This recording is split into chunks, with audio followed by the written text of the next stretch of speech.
This morning at about 9:15, a strand of caramel-colored emulsified oil came on shore on Pettyboy Island.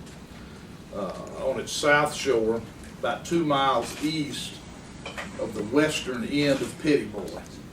For people who are not from the coast, Pettyboy is the last of the barrier islands to the east before you get to Alabama. So it is the easternmost of Mississippi's barrier island. This strand of oil is only about 1 yard thick, about 1 meter wide. However, it's about 2 miles long. Our belief is this strand probably broke off a patch of emulsified oil and sheen that was situated south of Horn Island on Sunday. There were about 4 such patches that were marked with buoys by the Coast Guard late Sunday and were reported to us then. We believe that the main parts of those patches are now about 3 to 5 miles south of Dauphin Island, Alabama. They had been moving north and east. However, we believe this strand broke off and came back more to the due north.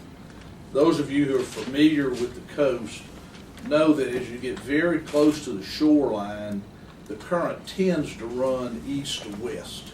So we have been watching the oil slicks as they moved back and forth between here and the drill site, which is about due south of Biloxi.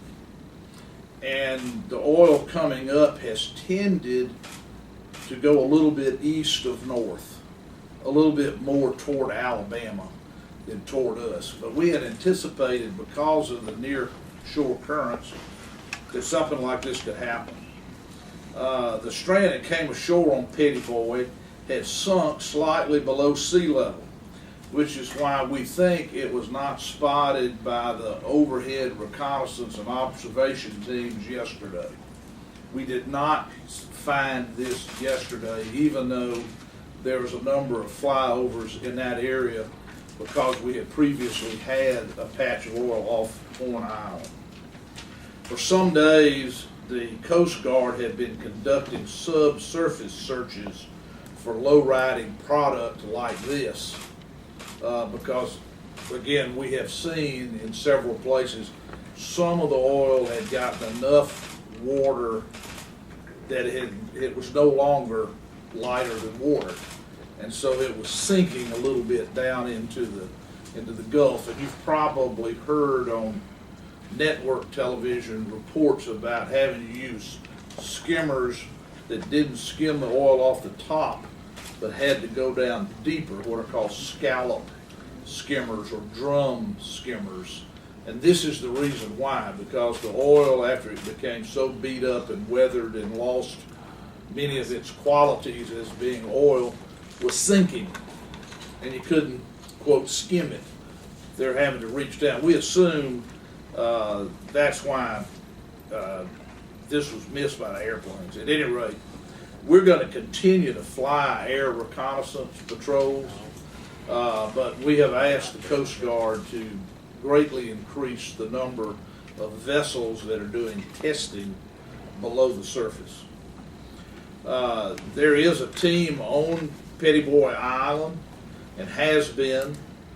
However, the 90 trained workers who are positioned to clean up the beach have been held up by weather, which I assume means a thunderstorm. From the people who are on the ground, the way the oil will be removed is by shovels. They'll simply take shovels, put it into bags, and then carry it off for disposal. The consistency of the oil is described to us as being very thick, but not a solid. It's been described as a mousse. And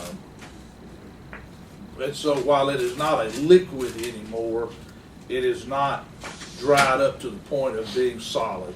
There are a number of tar balls that are wrapped up in this emulsified oil.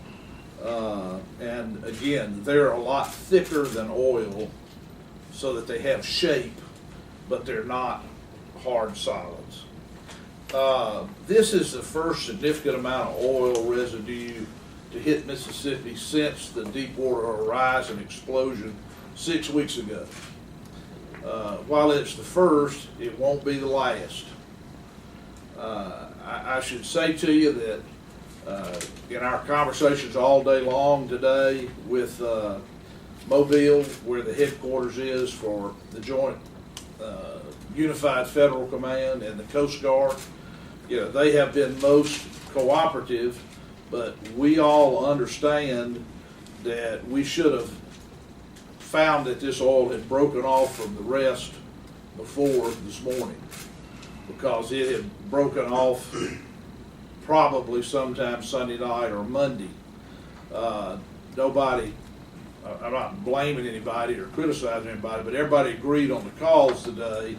We're going to have more subsurface vessels, more overhead flights, and then we're going to just start now putting vessels south of the islands, even though right now the closest thing to us is about 35 miles out into the Gulf.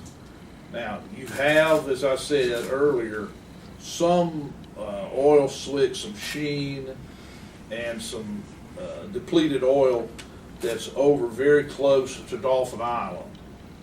And we can't say that 100% certainty that some of that won't come back this way. But most of what we're looking at is about 35 miles out, which is a good deal closer than it was, say, a week ago. So where our original idea was when the oil was about 20 miles out, we would put out all the layers of our defense. We've asked them to pick that up and start tomorrow, having a much bigger presence south of the Barrier Islands. I want to reiterate that the glop, which hit Petty Boy Island, is all on Petty Boy Island. There is no evidence of anything in the passes between the islands, much less in the sound. The cleanup, we anticipate will take 1 day. That's what the Coast Guard and the contractors tell us, and in fact they say, but for the weather, they could probably got it cleaned up today. Now, this is not a reason for anybody to panic, but it is a reason for everybody to remember that there is a likelihood there's going to be more intrusion of some form of depleted oil, tar balls, tar mats, emulsified oil that's going to reach the Barrier Islands. And the likelihood is that if enough of it reaches the Barrier Islands, some will get through the passes. Though we intend to have a very strong line of defense to defend those passes. We're much better off for the oil to hit the southern beaches of the Barrier Islands like this did than for it to get in a pass and get into the Sound, where while the Sound has flatter water and it's easier in some way to try to collect the oil, to try to skim it, once it gets in there, you've got the risk that it just goes back and forth. It just kind of sloshes around as if it were in a washing machine between the actual shoreline and the Barrier Islands. So we're going to fight very hard to try to minimize or prevent any product from getting inside the Sound.